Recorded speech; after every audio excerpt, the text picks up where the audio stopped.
तो आगे बढ़ते हैं हमारे आज के दिन के इस दूसरे वीडियो की तरफ। इसके पहले एक वीडियो दोपहर को जब मार्केट लाइव था 2:30 के करीब हम पब्लिश कर चुके हैं। वो वीडियो अगर अब तक आपने नहीं देखा तो आप चाहिए तो हमारे चैनल के वीडियो सेक्शन में जाकर उस वीडियो को देख सकते हो। और हमारा एक व्हाट्सएप का चैनल भी है जो टोटली फ्री ऑफ कॉस्ट है। अगर आप इंटरेस्टेड हो तो हमारा व्हाट्सएप चैनल भी ज्वाइन कर सकते हो। व्हाट्सएप चैनल का लिंक इस वीडियो के डिस्क्रिप्शन में आपको मिल जाएगा।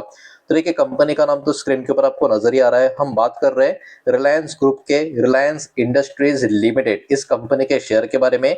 आज के दिन लगभग 2% की तेजी जो इस स्टॉक में देखने को मिली है उसने निफ्टी को भी बहुत ही बड़ी मदद की है ऊपर की तरफ खींचने में। बिकॉज रिलायंस इंडस्ट्री का निफ्टी में वजन काफी ज्यादा है और बैंक निफ्टी आईटी शेयर भी काफी बढ़िया परफॉर्म करने की वजह से निफ्टी में जो बहुत ही जबरदस्त तेजी आज के दिन जो हमको देखने को मिली है उसका एक बहुत ही बड़ा कारण, एक रीजन रिलायंस इंडस्ट्री का स्टॉक भी रहा है। लेकिन रिलायंस का स्टॉक आपको पता है ये ऐसे ही नहीं भागता 2-3%, कुछ ना कुछ तो बड़ी बात होती है, तभी इस टाइप का मोमेंटम इस स्टॉक में हमको देखने को मिलता है। और एक बहुत ही बड़ी खबर इस कंपनी के बारे में अब निकल कर आ भी रही है। बिकॉज इनका एंट्री डेटा सेंटर में ऐसा नहीं कि आज के दिन हुआ है, डेटा सेंटर में या डेटा सेंटर का जो सेक्टर है उसमें इनका एंट्री तो काफी पहले हुआ था जो मैंने आपके साथ शेयर भी किया था। लेकिन उसमें एक बहुत ही बड़ा अपडेट आज के दिन जो मार्केट में जो न्यूज आ चुका है उसका इंपैक्ट एक्चुअली स्टॉक में आज के दिन काफी बेहतरीन हमको देखने को मिला है। तो वो पूरा का पूरा रिपोर्ट है क्या, उसको जरा एक बार हम समझ लेते हैं। तो देखिए, अभी हम रिपोर्ट को स्टडी करने की शुरुआत करेंगे। कुछ लोगों को हो सकता है ये वीडियो थोड़ा सा बोरिंग लगे, लेकिन ये डेटा काफी इंपॉर्टेंट है आपको समझने के लिए। क्यों डेटा सेंटर का जो पूरा का पूरा सेक्टर है उसमें सिर्फ और सिर्फ रिलायंस इंडस्ट्री नहीं, बहुत सारे स्टॉक जो मार्केट में लिस्टेड है और मार्केट में लिस्ट नहीं है लेकिन जो बहुत बड़े प्लेयर्स के अंडर जो कंपनियां रन कर रही है उनके ऊपर आपको फोकस क्यों करना है। तो देखिए, एक नाम है यहाँ पर जो सामने निकल कर आ रहा है जिसका नाम है डिजिटल कनेक्शन। ठीक है, ये पर्टिकुलर जो नाम है इसको याद रखना। बिकॉज इस नाम का कनेक्शन रिलायंस इंडस्ट्रीज, ब्रुकफील्ड और डिजिटल रियल्टी जो है इनके साथ आपको नजर आएगा। क्यों? बिकॉज ये इन तीनों के साथ का जॉइंट वेंचर आपको देखने को मिलेगा। तो ऑब्वियस सी बात है, डिजिटल कनेक्शन की बात करें, ये जो भी कुछ करेगा पॉजिटिव या निगेटिव जो भी इसमें चेंजेस होंगे उसका इंपैक्ट तीन कंपनियों के ऊपर आपको देखने को मिलेगा। एक होगी रिलायंस, दूसरा होगा ब्रुकफील्ड जो एक कैनेडियन इन्वेस्टमेंट फर्म है, और तीसरी होगी अमेरिका की एक बहुत ही दिग्गज डेटा सेंटर कंपनी जिसका नाम है डिजिटल रियल्टी।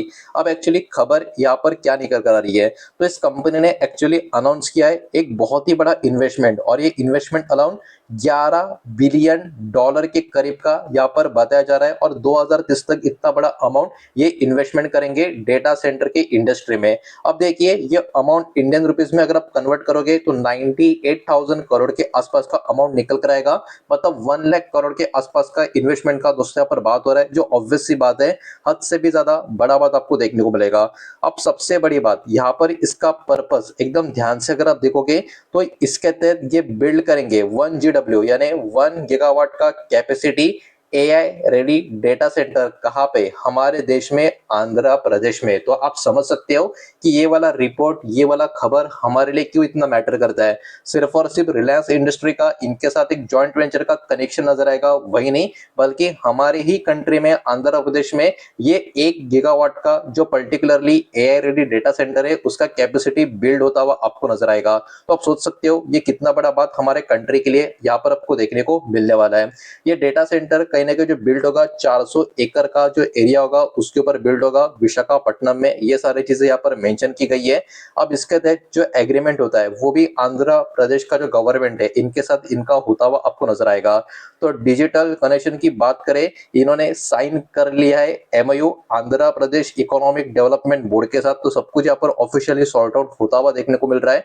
और ये एग्रीमेंट हेल्प करेगा सेटअप करने के लिए, इन्वेस्ट करने के लिए लार्ज स्केल का डेटा सेंटर का जो इंफ्रास्ट्रक्चर है आंध्र प्रदेश में, जो ऑब्वियस सी बात है फ्यूचर के लिए एक बहुत ही बड़ा ग्रोथ जनरेट मशीन यहाँ पर एपी के लिए आपको देखने को मिल सकता है, जिसका पूरा का पूरा इंपैक्ट इंडिया के इकोनॉमी के लिए भी काफी बड़ा आप बोल सकते हो ट्रिगर पैदा करने वाला काम कर सकता है। अब देखिए, इसके कुछ फीचर्स आपको यहाँ पर देखने को चाहिए। Features of digital connection data centres का क्या क्या यहाँ पर नजर आता है। तो देखिए, ये जो डेटा सेंटर है जो इसका जो ओवरऑल पर्पस है build for AI workload, AI का जो भी वर्कलोड है उसको बिल्ड करने के लिए ये सारे के सारे डेटा सेंटर्स आपको देखने को मिलेंगे। इसका डिजाइनिंग की बात करें तो बिग क्लाउड कंपनीज जिसको हम हाइपरस्केलर बोलते हैं, इनके लिए पर्टिकुलर ये डिजाइन किया गया है। लार्ज एंटरप्राइजेस के लिए ये डिजाइन किया गया है, तो बड़े लेवल पे कामकाज को हैंडल करने के लिए इसको डिजाइन किया गया है, ऐसा भी अगर आप बोलोगे तो कुछ ज्यादा गलत नहीं होगा। इसमें अब क्या क्या चीजें इंक्लूड होगी, तो फ्यूचर रेडी सिस्टम्स की बात करें, ये इस पर्टिकुलर इसमें इंक्लूड होगा। स्ट्रॉन्ग पावर सबस्टेशंस ये इसके अंदर होंगे। बैकअप पावर जिसको हम बोलते हैं रिडंडेंट पावर फीड्स, ये भी इसमें इंक्लूड होगा। और उसके साथ साथ हाई रैक डेंसिटी इसमें होगी जो सपोर्ट करेगी नेक्स्ट जनरेशन टेक्नोलॉजीज को। तो ये सब कुछ इसके अंदर होगा, कामकाज करता हुआ नजर आएगा। ये सारी चीजें यहाँ पर इन्होंने एक्सप्लेन करके रखी है। आप देखिए यहाँ पर काफी बड़ी चीज, इनका जो प्रेजेंस इंडिया में आपको देखने को मिलेगा उसके ऊपर भी कुछ बातें निकल कर आ रही है।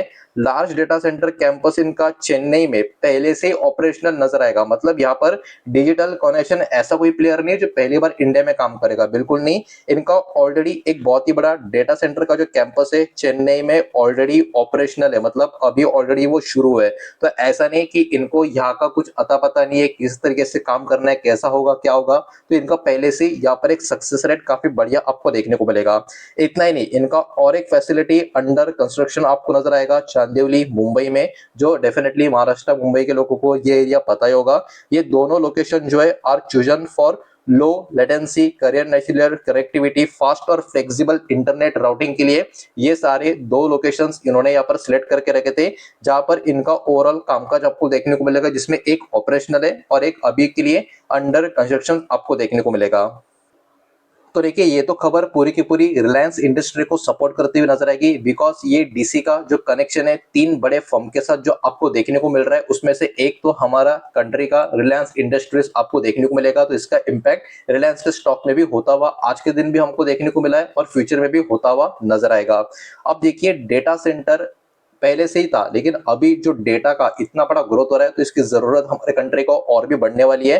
तो डेटा सेंटर का बूम इंडिया में बहुत जबरदस्त तरीके से बढ़ रहा है। इसलिए सिर्फ और सिर्फ रिलायंस नहीं, जितने भी डेटा सेंटर के स्टॉक्स है जो मैंने पहले भी आपके साथ कवर किए, उन सबके ऊपर आपका फोकस होना चाहिए।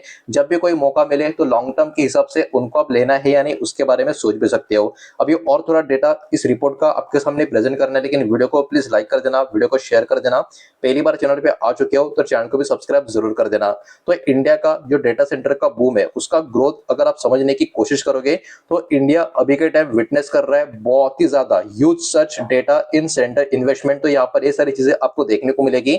अब इसमें बीच में बहुत सारे अनाउंसमेंट आते हुए हमको नजर आ रहे थे। टीसीएस ने बताया था कि 18,000 करोड़ का इन्वेस्टमेंट टीपीजी के साथ इनका पार्टनरशिप है, उसमें वहां पर इन्होंने किया है। अदानी ग्रुप और गूगल का पार्टनरशिप होता हुआ आपको देखने को मिला था, जो हमने कवर भी किया था। $15 बिलियन के आसपास का डेटा सेंटर आंध्र प्रदेश में ही कामकाज होगा। ये सारी चीजें उस समय हमको देखने को मिली थी। इतना ही नहीं, रिलायंस इंडस्ट्री ने मेटा और गूगल के साथ भी हाथ मिला लिया था पार्टनरशिप के लिए।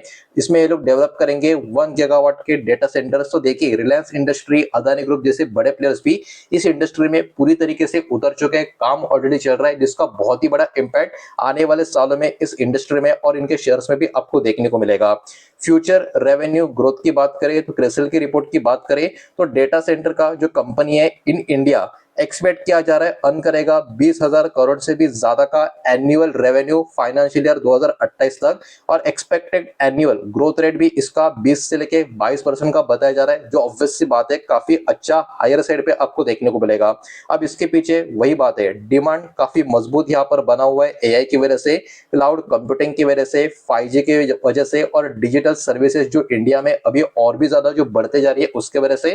तो डेटा सेंटर का ग्रोथ इंडिया में पक्का बोलना कुछ गलत नहीं होगा। तो इसीलिए डेटा सेंटर इंडस्ट्री के हर एक कंपनी के ऊपर आपको फोकस यहाँ पर बनाकर रखना है। तो दोस्तों यही सारा पर्टिकुलर जो रिपोर्ट था इस वीडियो के माध्यम से आपके साथ शेयर करना था। उम्मीद करता हूँ वीडियो समझ आया होगा, पसंद आया होगा। तो वीडियो को लाइक करें, दूसरे शेयर करें। पहली बार चैनल पे आ चुके हो तो सब्सक्राइब भी कर देना। और कोई भी स्टॉक में निवेश करने से पहले खुद की स्टडी रिसर्च जरूर करें, फाइनेंशियल एडवाइजर की सलाह जरूर ले। मिलते हैं नेक्स्ट वीडियो में, धन्यवाद।